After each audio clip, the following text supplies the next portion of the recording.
बाबर आजम इस टीम की जरूरत है।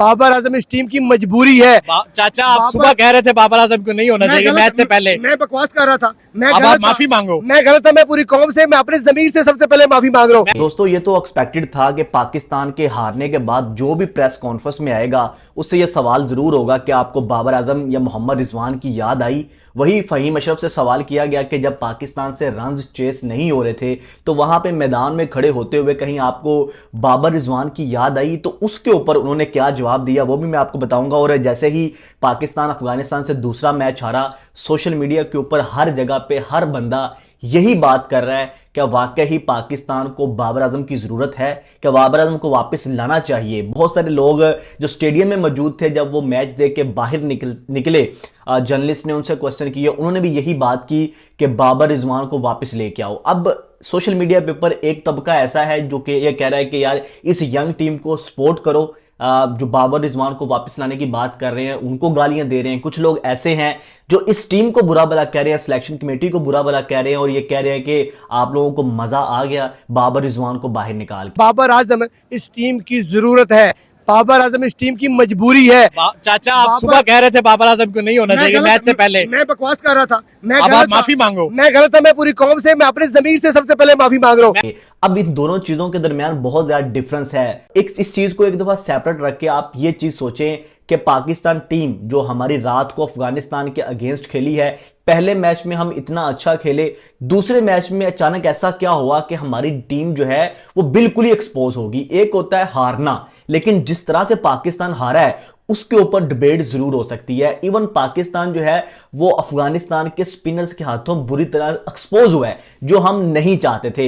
ये चीज बार बार मेंशन की थी, बार बार हाईलाइट की थी कि भाई अफगानिस्तान के स्पिनर्स शारजा की इस पिच के ऊपर पाकिस्तान को बहुत ज्यादा मुश्किल में डाल सकते हैं। हमें स्पिन के अगेंस्ट तगड़ा होके जाना है, क्योंकि हम जब एशिया कप और ट्राई सीरीज खेलने जा रहे थे तो इस चीज को हाईलाइट किया गया था कि हमें अपनी स्पिन जो अपनी टीम जो है वो इस तरह से बनानी है कि हमारे जो टीम है वो स्पिनर्स को खेल सके, क्योंकि इंडिया की टीम के पास दुनिया के खतरनाक तरीन स्पिनर्स हैं, अफगानिस्तान के पास दुनिया के खतरनाक स्पिनर्स हैं, इवन श्रीलंका की बात कर ले या एशिया की जितनी भी टीमें हैं वो स्पिन के ऊपर डिपेंड करती हैं। और पाकिस्तान टीम सालों से उसकी जो है वो यही स्ट्रगल चलती आ रही है, हम स्पिन के आगे बुरी तरह से एक्सपोज होते हैं। हमारे अपनी टीम के पास भी स्पिनर्स नहीं है और हमें जो चैंपियंस ट्रॉफी में हमारे साथ हुआ, 23 के वर्ल्ड कप में हुआ, 23 के एशिया कप में हुआ, हम ये चीज बार बार वहां पे हमें जरूरत फील हुई कि नहीं जी हमारी टीम के पास भी जो है वो अच्छे स्पिनर्स होने चाहिए, तब जाके हम जो है वो दुनिया की दूसरी टीमों का मुकाबला कर सकते हैं। अब यहां पे जो बात हमने नोट की या पूरी दुनिया ने नोट की कि एक होता है कि आप मैच लड़के हारते हो, क्लोज जाते हो, वो एक अलग बात होती है। लेकिन पाकिस्तान के बैटर से स्पिनर्स खेले नहीं जा रहे थे, हमारे जो बैटर्स के हाथ पांव फूल गए थे। ये एक बहुत ज्यादा परेशानी वाली बात है, जिसके बाद लोग इस चीज को ज्यादा मेंशन कर रहे हैं कि एटलीस्ट आपके टीम के अंदर कोई ऐसा बैटर होना चाहिए जो स्पिन के ऊपर खड़ा हो सके, पार्टनरशिप लगा सके या मैच को एंड तक लेके जा सके। यही बात जो है वो लोग अब एक मैच के बाद ही मेंशन करने लग गए हैं कि पाकिस्तान के पास कोई ऐसा बल्लेबाज नहीं है कि जो विकेट के अंदर खड़े होकर मुश्किल पिच के ऊपर पार्टनरशिप लगाए और मैच को एंड पे लेके जाए। अब यही बात जब फहीम अशरफ ने अपनी प्रेस कॉन्फ्रेंस के अंदर कही तो उन्होंने भी यह चीज मेंशन की कि पाकिस्तान जो मैच हारा उसकी सबसे बड़ी वजह यह है कि हम पार्टनरशिप बिल्ड नहीं कर सके। और यह बात मैं भी समझता हूं कि पाकिस्तान टीम जब तक बड़ी पार्टनरशिप नहीं लगाएगा, मैच को एंड पर लेके नहीं जाएगा, यूए की पिचेस के ऊपर पाकिस्तान को बड़ी कामयाबी नहीं मिल सकती, क्योंकि ये उस तरह की कंडीशंस है यहां पे आपको बॉलर ने मुश्किल में डालना है। यहां पे जो बॉल है वो घूमेगी। आज अफगानिस्तान ने जो है वो 4 स्पिनर्स खिलाए तो पाकिस्तान के बिल्कुल हाथ पांव फोल गए। कोई एक बल्लेबाज भी ऐसा नहीं था जिसने आके इंटेंट के साथ ये दिखाया हो कि मैं ना सिर्फ इंटेंट के साथ जो मॉडर्न डे क्रिकेट खेल सकता हूं बल्कि स्पिनर्स को भी खेल सकता हूं। इससे जो है वो हमने दुनिया की दूसरी टीमों को भी ये मैसेज दे दिया है कि भाई अगर हमारे अगेंस्ट खेलना है, अगर हमारे अगेंस्ट मैच जीतना है तो अपनी स्पिन की स्ट्रेंथ के साथ आओ और मैच जीत के चले जाओ। अब इंडिया जब पाकिस्तान के अगेंस्ट आएगा तो वो भी जो है वो अपने तगड़े 3 स्पिनर्स के साथ आएगा। कुलदीप भी खिलाएगा, वरुण चक्रवर्ती भी खिलाएगा, अक्षर पटेल भी खेलेंगे। इन तीनों स्पिनर्स को खेलना पाकिस्तान के लिए बहुत ज्यादा मुश्किल हो जाएगा। अब श्रीलंका की टीम भी यही चीज उनके माइंड में होगी कि भाई हमने इनके अगेंस्ट जो है वो स्पिनर्स को उतारना है। तो मुझे लगता है कि हारना एक अलग चीज होती है, उसमें ऊपर कोई भी नहीं बोलता, लेकिन आप जिस तरीके से हारते हो वो चीज जरूर एक मतलब कि तारीख बन जाती है, लिखी जाती है, दूसरी टीमें उसको नोट करती हैं। तो यही बात जब प्रेस कॉन्फ्रेंस के अंदर फहीम अशरफ से सवाल किया गया कि जब आपसे चेस नहीं हो रहा था तो क्या आपको बाबर रिजवान की याद आई, तो उसके ऊपर उन्होंने बड़ा इंटरेस्टिंग जवाब भी दिया। उनका ये कहना था कि जब हम मैदान के अंदर होते हैं, मैच के दौरान होते हैं, तो हमें ये चीज़ याद आ रही होती है कि हमने कितना स्कोर रहता है, कितनी बॉल्स रहती हैं, हमने मैच को कैसे जीतना है।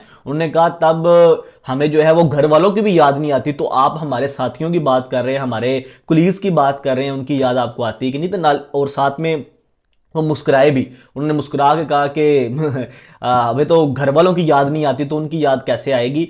तो ये चीज़ थी कि अब लोग ये कह रहे हैं कि यार बाबर रिजवान को क्यों बार बार मेंशन किया जा रहा है। असल में बात यह है कि जब बाबर रिजवान को निकाला गया था तो यही बात कही गई थी कि ये जो बल्लेबाज हैं, ये जो बैटर हैं, उनसे बेस्ट हैं। तो इसी वजह से जब भी जो ये फेल होते हैं, कुछ अच्छा करते हैं, तो ऑलवेज बाबर रिजवान का जो है वो नाम जरूर आता है। तो मुझे लगता है कि रिजवान को बाबर के साथ मेंशन करना भी गलत है, क्योंकि दोनों एक अलग अलग प्लेयर है, डिफरेंट किस्म के प्लेयर हैं। Babar Azam world class player हैं, तो उनका कंपैरिजन ना तो बाबर के साथ बनता है, ना ही इनका नाम जोड़ना बनता है। बाकी टीम के अंदर जगह बनना ना बनना वो एक अलग बात है, लेकिन जिस तरह से अब मोहम्मद हारिस बार बार परफॉर्म कर रहे हैं, जिस तरह से उनकी जो परफॉर्मेंस सामने आ रही है कि अगर वो इस तरह से 1-2-4 के ऊपर ही आउट होंगे तो फिर आवाज़ें तो उठेगी। जिस तरह से फ़खर जमान उनकी परफॉर्मेंस सामने आ रही है, तो उसके बाद तो हर बंदा फिर बात करेगा ना कि भाई जिनको आपने निकाला है वो बेहतर थे या जो अभी खेल रहे हैं वो बेहतर थे।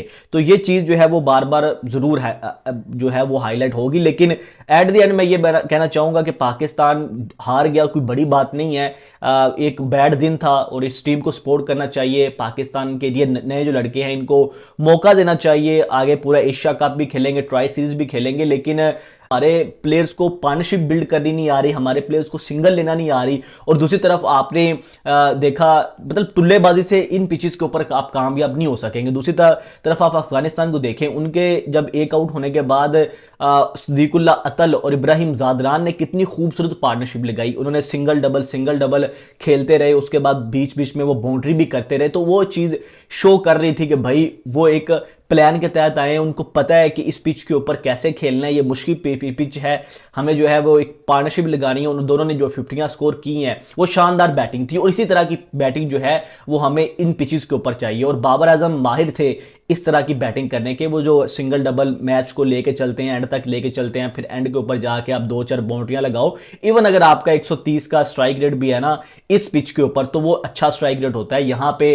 आपको टुल्लेबाजी नहीं चलेगी। अगर आप यहां पे कोई 30-40 तेज बना के चले गए हैं और आप आपने पार्टनरशिप नहीं लगाई, तो आपकी जो स्पिन है दूसरी टीम की वो आपके अगले प्लेयरों को बिल्कुल ही जो है फारिग कर देती है। तो ये चीज़ मुझे लगता है कि पाकिस्तान टीम थोड़ा सा मिसकैलकुलेट कर गया है कि इस पिच के ऊपर आपको टुल्लेबाजी नहीं चाहिए थी, इस पिच के ऊपर आपको इनिंग्स को लंबा लेके जाना था, मैच को एंड तक लेके जाना था। तो वो ये चीज़ें थी जो इस वक्त मुझे लगता है जो पाकिस्तान की हार की सबसे बड़ी वजह है। तो दोस्तों इस पर आप लोगों की क्या राय है कमेंट सेक्शन में ज़रूर बताइएगा। शहरोज़ हमें इजाज़त दीजिए। अल्लाह हाफिज़।